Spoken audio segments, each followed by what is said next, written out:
circulaire de la Fondation Veolia, la recyclerie, s'adresse principalement aux étudiants.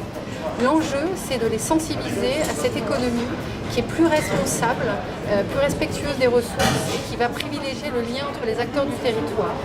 La Fondation Veolia a souhaité s'associer avec des expertises complémentaires, avec l'École des Ponts et avec l'Institut de l'économie circulaire, et ces conférences sont animées par Climate.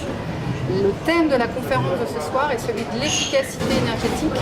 Ce sujet représente une véritable opportunité pour limiter les consommations de ressources des territoires. Pour vous parler un peu de Climate, c'est un réseau de jeunes international mobilisés sur la question du climat.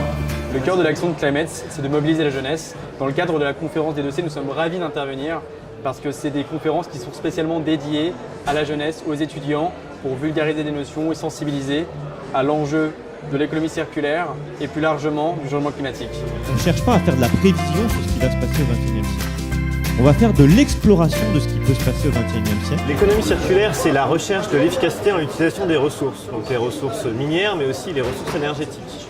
La transition énergétique, elle implique qu'on ait du progrès technique dans la façon de produire l'énergie, mais aussi, de manière absolument indispensable, que l'on fasse des grands progrès en termes d'efficacité énergétique.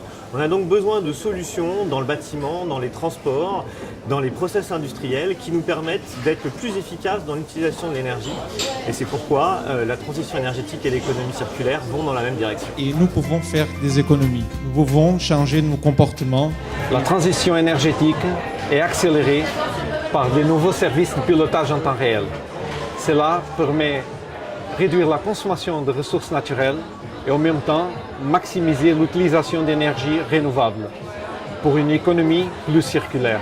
Effectivement, on va devoir agir tant au niveau des modes de production que de consommation. L'optimisation des ressources, qu'elles soient énergétiques mais aussi matière ou l'eau par exemple, c'est indispensable à la conduite de la transition énergétique, notamment du facteur 4. L'économie circulaire, elle vise ainsi à découpler la croissance économique, le bien-être des individus et la consommation des ressources.